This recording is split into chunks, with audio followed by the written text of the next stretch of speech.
Hello, you're watching CVR News English. This is Savila Kottapalli. Welcome to Vision Bulletin of the Day. Well, moving into the details, Jagan Mohan Reddy discussed the issue of non-guaranteed debt, particularly regarding public sector corporations like DISCOMs. Well, under Chandrababu Naidu's tenure, non-guaranteed debt amounted to rupees 77,228 crore. Well, Reddy's government has taken steps to reduce these liabilities, aiming to cut them by rupees 75,386 crore. Well, regarding overall government debt under Naidu, it grew to 2.9 lakh crore with a CAGR of 22.63%.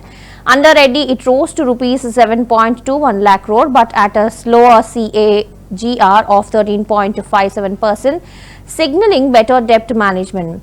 Where Reddy claims his government's financial performance is stronger with a reduced debt growth compared to the previous administration. Non-guaranteed public sector corporations కి సంబంధించిన non guaranteed debt ఆయన హయాం ముగిసే లోపల 77,228 కోట్లకు తీసుకుపోయినాడు. డిస్కాములన్నీ power sector corporations డిస్కాములు ప్రధానంగా 77,228 కోట్లు తీసుకుపోయినాడు non guaranteed debt. 54.98% పెరిగింది. మేము డిస్కాములను కాపాడడానికి public sector corporations non guaranteed liabilities అయినా కూడా దానిని తగ్గించే కార్యక్రమం మేము చేసినాం. మా హయాంలో 0.48% మైనస్, అంటే 77,000 కోట్లు ఉంటే దాన్ని 75,386 కోట్లకు తగ్గించడం పెరక్కపోగా. తీరా ఈ గవర్నమెంట్ డెట్ ఒక్కసారి చూస్తే గవర్నమెంట్ అప్పు, గ్యారంటీడ్ అప్పు, నాన్ గ్యారంటీడ్ అప్పు అన్ని కేటగిరీస్ లో కూడా చూస్తే చంద్రబాబు నాయుడు గారు ఎక్కే నాటికి 1,40,000 కోట్లు, చంద్రబాబు నాయుడు దిగే నాటికి 3,90,000 కోట్లు, అంటే కంపౌండెడ్ యాన్యువల్ గ్రోత్ రేట్ 22.63%. మా హయాంలో 3,90,000 కోట్లు కాస్త 7,21,000 కోట్లు అయింది. అంటే compounded annual growth rate 13.57%.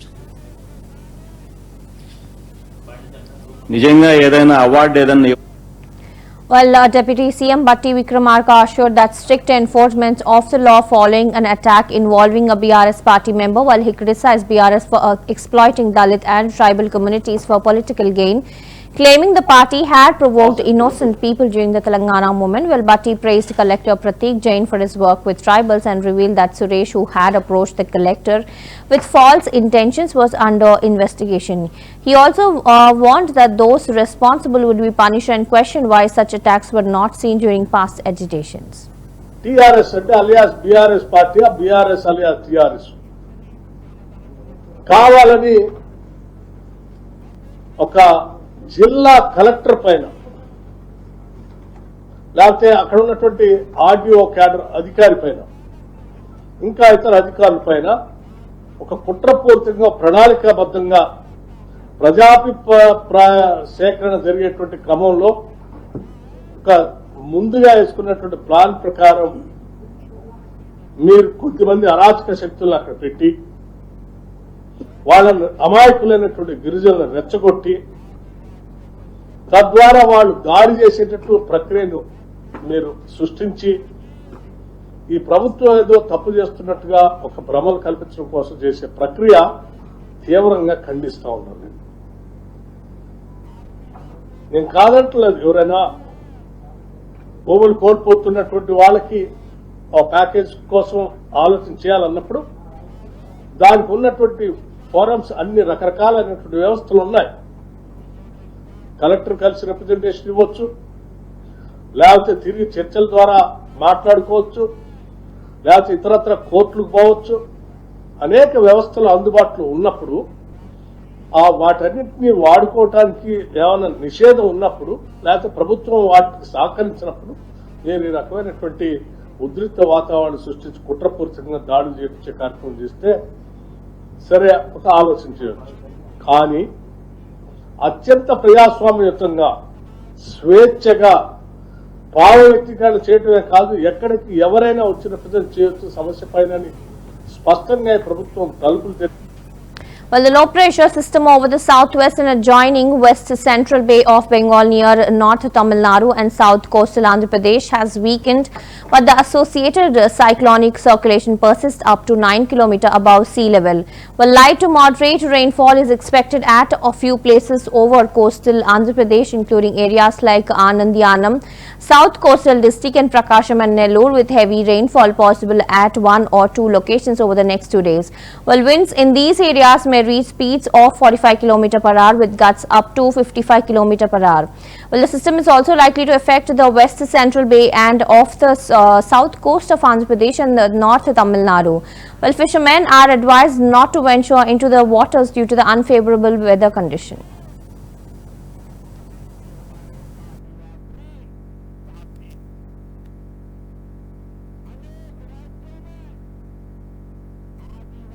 The low pressure system over southwest and adjoining west central Bay of Bengal of North Tamil Nadu and adjoining south coastal Andhra Pradesh has become less marked. However, the associated cyclonic circulation extends up to 0.9 kilometers above mean sea level.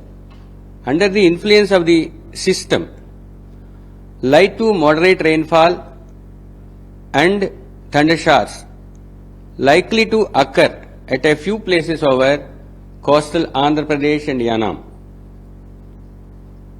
South coastal districts, namely Bapatla, Prakasham and Nellore, likely to experience heavy rainfall at 1 or 2 places during the next 2 days. Under the influence of the system, there is a likelihood of squally weather with winds, speed reaching 35 to 45 kmph, gusting to 55 kilometers, likely along and off south coastal Andhra Pradesh. With the system, there is likelihood of squally weather over west central Bay and off south coastal Andhra Pradesh, along and off south coastal Andhra Pradesh and north Tamil Nadu. So, the fishermen are advised not to venture into these areas.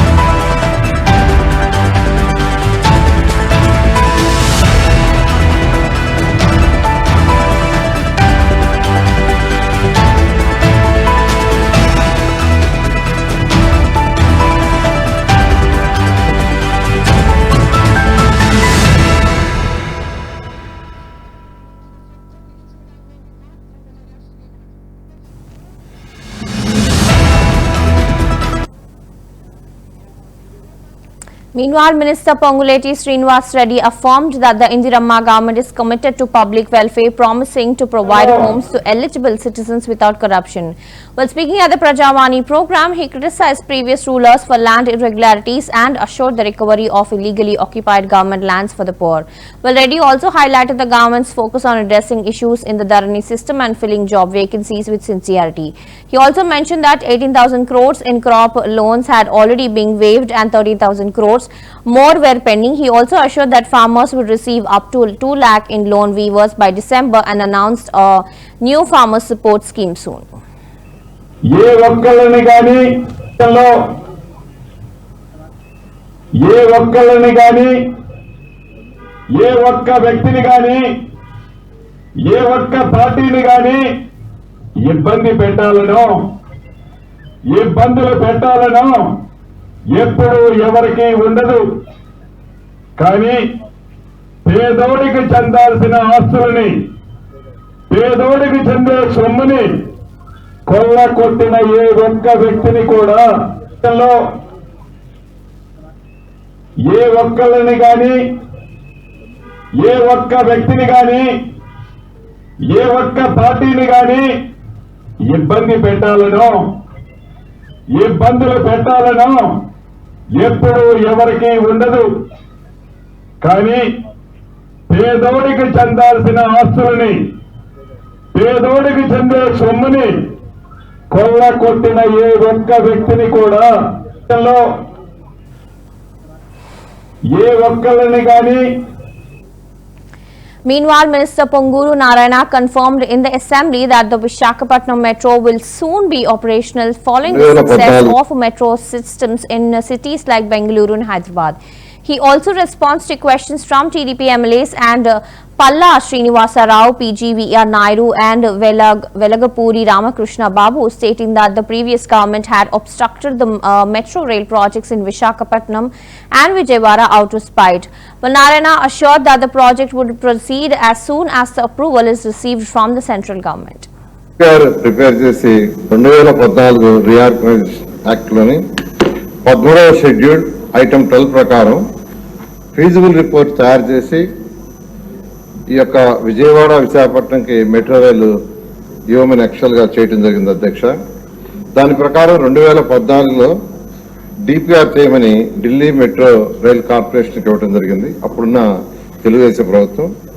అయితే 2015లో DPR prepare చేసి ఇవ్వడం జరిగింది అధ్యక్ష. అప్పుడు 42.5 kilometre లెంత్లో network 3 కారిడార్స్తో ఇచ్చారు. అప్పుడు medium మెట్రోని యాక్చువల్గా సజెస్ట్ చేయడం జరిగింది అధ్యక్ష. 2016 జూలై 8న గవర్నమెంట్ ఆఫ్ ఇండియా వాళ్ళు పీపీపీ మోడల్లో బొమ్మని యాక్చువల్గా మనకు చెప్పడం జరిగింది. అయితే 2017లో Government of India new metro పాలసీని తీసుకొచ్చింది అధ్యక్ష. దాని ప్రకారం మళ్ళీ అప్లై చేయమని యాక్చువల్గా ఆ రోజు మనకు చెప్పడం జరిగింది.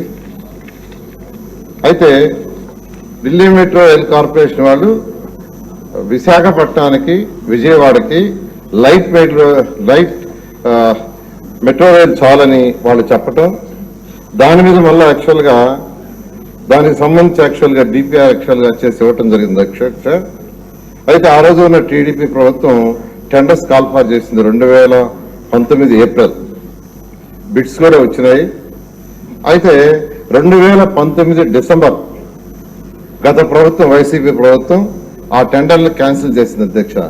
అదే ఆ టెండర్ కంటిన్యూ చేస్తుంటే వరకు విశాఖపట్నానికి విజయవాడకి మెట్రో రైలు వచ్చిండేది. అయితే వాళ్ళు చేసిన తప్పు వల్ల అంటే వాళ్ళు భోగాపురం వరకు ఎక్స్టెండ్ చేయండి అని చెప్పి ఒక సాకు పెట్టి ఆ టెండర్లు ఏదైతే 2019లో మనం ఫైనలైజ్ చేయబోయే టెండర్స్ యాక్చువల్గా క్యాన్సిల్ చేశారు అధ్యక్ష. అయితే 2020 మార్చి 19న యుఎంటీసీ అనే ఒక గుర్గాం కంపెనీకి యాక్చువల్గా వాళ్ళు ఇచ్చి మళ్ళా డిపిఆర్ని తయారు చేయండి యాక్చువల్గా వాళ్ళు చెప్పటం, దాని మీద వాళ్ళు 76.9 కిలోమీటర్లు 4 కారిడార్స్ 14,300 కోట్లతో వాళ్ళు తయారు చేసి ఇచ్చారు అధ్యక్ష. దాన్ని 15/12/2023 అంటే 19 మార్చి 2020లో డిపిఆర్ తయారు చేయిస్తే 2021 ఏప్రిల్కి డిపిఆర్ ఇచ్చారు. ఇది కొత్త గవర్నమెంట్ కూడా డిపిఆర్ చేయమన్న వాళ్ళు ఏప్రిల్ 2021 ఇస్తే 15/2/23 దాకా దాన్ని పక్కన పెట్టారు. 2000 Meanwhile, AP Minister Nara Lokesh shared positive news for the unemployment in the assembly, particularly addressing the concerns of 1998 District Selection Committee victims raised by BJP MLA Vishnu Kumar Raju. Lokesh responded by stating that some positions have already been filled for the SC victims and there are still 600 vacancies that will soon be filled. Well, he assured that the SC notification would be issued without legal hurdles and the process would be completed by next year.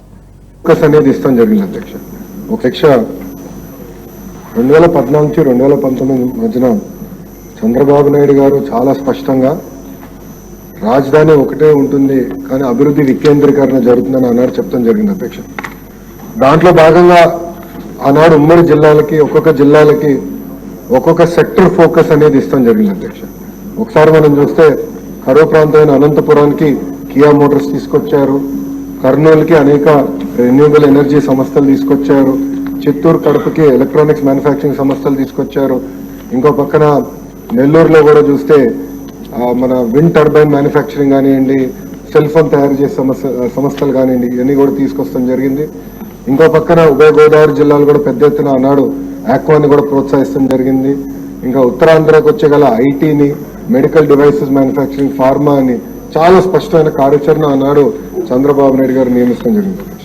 దాంట్లో భాగంగా అధ్యక్ష మీరు ఒక్కసారి చూస్తే కేంద్ర ప్రభుత్వం అంటే రాష్ట్ర విభజన చట్టంలో ఉన్న సంస్థల్లో కూడా ఏదైతే ఆంధ్ర రాష్ట్రానికి ఇస్తానని హామీ ఇచ్చారో అది కూడా మీరు చూస్తే ఐఐటి తిరుపతికి, ఐఎం విశాఖపట్నంకి, ఐజర్ తిరుపతికి, ఇంకో పక్కన NIT Tadepalligudem, IIIT-DM Kurnool, central university Anantapur, ఇంకా సెంట్రల్ ట్రైబల్ యూనివర్సిటీ విజయనగరం జిల్లా కూడా ఆనాడు మన ప్రభుత్వం కూడా ఇస్తాం జరిగింది అధ్యక్ష. అంటే మీరు చూస్తే అభివృద్ధి వికేంద్రీకరణ ఇది అధ్యక్ష. అంతేగాని 500 కోట్ల రూపాయలు ఖర్చు పెట్టి ఒక ప్యాలెస్ కట్టుకుంటాం కాదు అధ్యక్ష. అధ్యక్ష మీరు ఒకసారి ఐఐటీలో చూస్తే ఆనాడు తెలుగుదేశం ప్రభుత్వం ఆగస్టు 9, 2016లోనే భూములు కేటాయించి పనులు కూడా ప్రారంభించే విధంగా చేస్తాం జరిగింది అధ్యక్ష. ఐఎం విశాఖపట్నంకి వచ్చేగల ఏప్రిల్ 16, 2016లోనే ఆనాడు 240 ఎకరాలు భూమి ఇస్తాం జరిగింది అధ్యక్ష. ఐజర్ పోతే మీరు చూస్తే డిసెంబర్ 17, 2015లోనే 255 ఎకరాలు ప్రభుత్వం ఇస్తాం జరిగింది అధ్యక్ష. ఇంకా ఎన్ఐటి తాడేపల్లిగూడెంకి వచ్చేగల 172 ఎకరాలు ఏప్రిల్ 16, 2016లో ఇస్తాం జరిగింది అధ్యక్ష. ఇంకోటి IIIT-DMకి వచ్చేగల 151 ఎకరాలు మార్చి 31, 2016లో ఇస్తాం జరిగింది. ఇంకా సెంట్రల్ యూనివర్సిటీ అనంతపురంకి వచ్చేగల సుమారుగా 491 ఎకరాలు ఏప్రిల్ 16, 2016లో ఇస్తాం జరిగింది అధ్యక్ష. ఇవన్నీ ఎందుకు చెప్తున్నానంటే అన్నాడు యుద్ధ ప్రాతిపదికంగా కేవలం భూములకు కేటాయిస్తాం కాదు, పనులు జరుగుతున్నాయా జరగట్లేదా, కేంద్ర ప్రభుత్వం నుంచి రాబట్టాల్సిన నిధులు ఏంటనేది ప్రతి నెల గౌరవ ముఖ్యమంత్రి గారు రివ్యూ చేసేవారు అధ్యక్ష. 2014 నుంచి 2015 Meanwhile, an investigation has been initiated regarding the custodial torture case involving former YSRCP MP and Undi MLA Raghuram Krishna Raju. Well, former CID Additional SP Vijay Paul appeared for questioning during the investigation which took place at the Prakasham District SP office. Well, Vijay Paul is named as an accused A4 in the case. Well, Raghuram Krishna Raju has alleged that he was subjected to custodial torture during the YSRCP government's tenure and has been pursuing legal action while the investigation is focusing on the officers accused of carrying out the torture. Well, the case has been handed over to the Prakasham District SP with instructions for senior officials to submit a report on the matter. Well, as a part of the probe, former CID SP Vijay Paul is facing questioning.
Well, Hyderabad's Hydra Commissioner Ranganath visited the Erakunta Lake in Tarnaka and inspected its condition. Well, during his visit, leaders of the Nagarjuna Colony Welfare Association met with the Commissioner and submitted a petition requesting the lake's restoration without any disputes.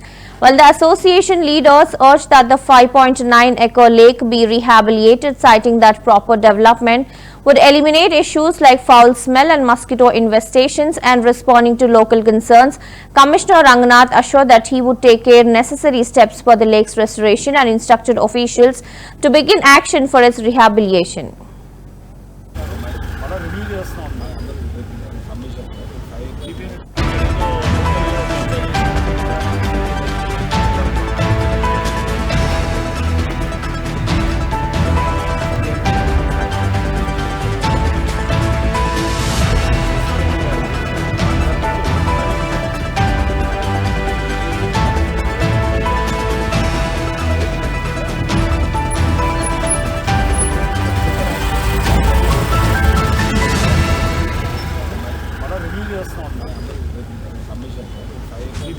ఇక్కడ ఏదో local గా కబ్జా చేసి తగ్గించారు.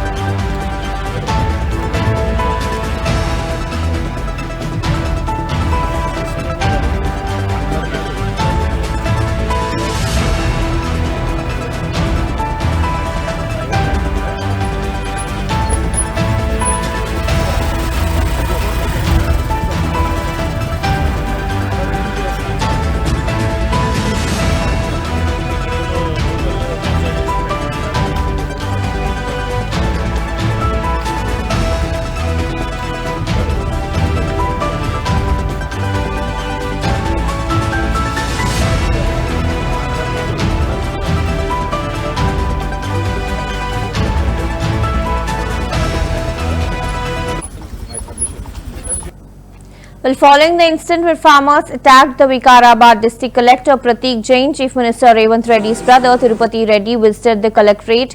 He met with the collectorate and inquired about the details of the attack. Well, in the case related to Lagar Cherla attack, officials have released the remand report. An official statement will be issued soon and an FIR has been filed at the Bunraspet police station regarding the incident.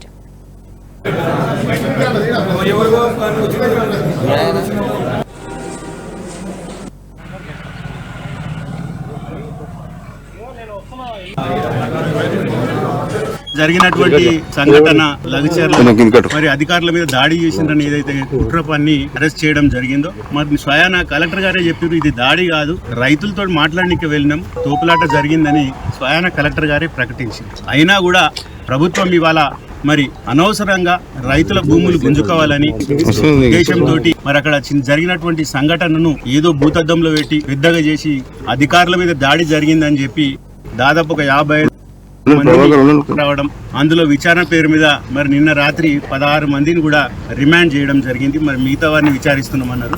ఈ క్రమంలో మరి అక్కడ గతంలో పనిచేసినటువంటి గౌరవ మాజీ శాసనసభ్యులు నరేందర్ రెడ్డి గారు కూడా కుట్ర ఉందని వారిని అలా అన్యాయంగా ఇవాళ పొద్దున 5:30 ప్రాంతంలో పోయి వారిని అరెస్ట్ చేయడం అనేది నిజంగా కూడా దీన్ని తీవ్రంగా ఖండిస్తుంది. ఎందుకంటే ఒక ప్రజాప్రతినిధిగా బాధ్యత గల 5 సంవత్సరాలు అక్కడ శాసనసభ్యునిగా పనిచేసిన సందర్భాల్లో మరి అక్కడ ఎవరికైనా రైతులకు కష్టాలు వచ్చినా మరి ఏ కార్యకర్తకు ఇబ్బంది జరిగినా తప్పకుండా ఫోన్లో మాట్లాడడం జరుగుతుంది. మీరు ఫోన్ డేటా కాల్ తీసినాము, అక్కడ ఉన్న నాయకుడు 42 సార్లు మాట్లాడిండు, ఇందులో మీ పాత్ర కూడా ఉందని ఏదో కుట్ర పన్ని ఈ కేసులో ఇరికిచ్చే ప్రయత్నం చేసి వాళ్ళు అరెస్ట్ చేసి ఇవాళ మొన్నటి నుంచి చూస్తున్నాం.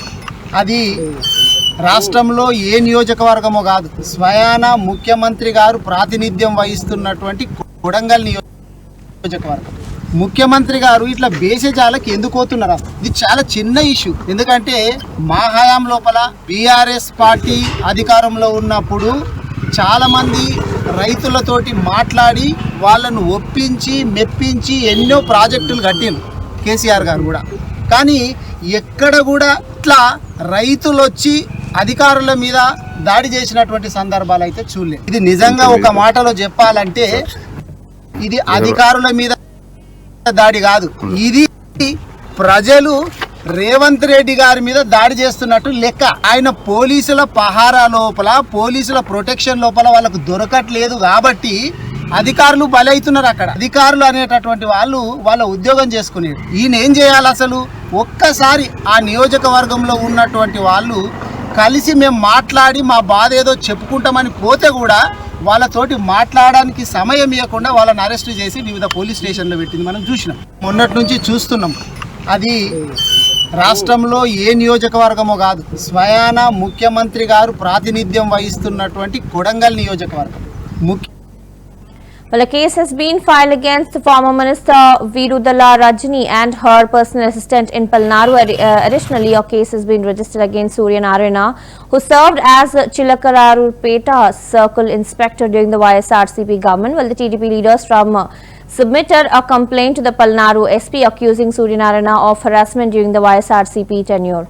Well, in their complaint, the victims alleged that they were subjected to severe torture, physical abuse and psychological torture by the accused, who took sadistic pleasure in their suffering. Well, they further claimed that they were threatened till death for the supporting of TDP, and the victims have urged Palnaru SP Srinivas Rao to conduct an investigation and file charges against the accused.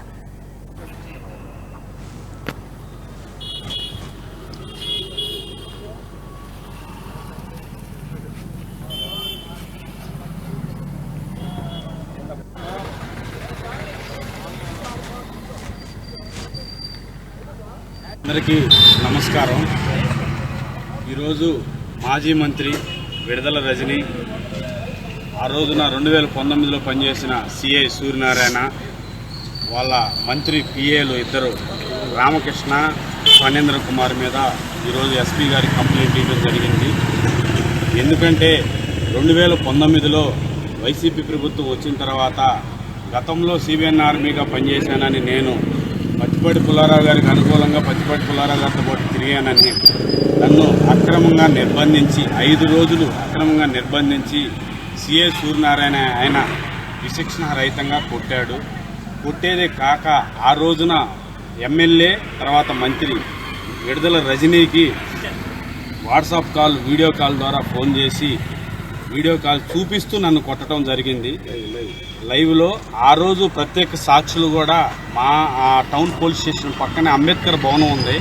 ఆ భవనంలో మాలమహానాయుడు committee వేస్తున్నారు. ఆ కమిటీలో కనీసం minimum 100 మంది పైన ఉంటారు. ఆ కమిటీ సభ్యులు కూడా సాక్ష్యమే. అయితే విచక్షణ రహితంగా కొట్టి సైకో ఆనందం పొందిన మంత్రి విడుదల రజనీపై వారి బృందంపై తగు చర్యలు తీసుకోవాలని ఈరోజు ఎస్పీని కలిసి మా గోడు వెళ్ళబుచ్చుకున్నాం. అదే కాకుండా గవర్నమెంట్ వైసీపీ ప్రభుత్వం 5 సంవత్సరాల్లో ఎన్నిసార్లు పోలీస్ స్టేషన్ తీసుకెళ్లారో, ఎన్నిసార్లు ఇబ్బందులు గురి చేశారో, చిలకలూరిపేటలో బ్రతకటానికి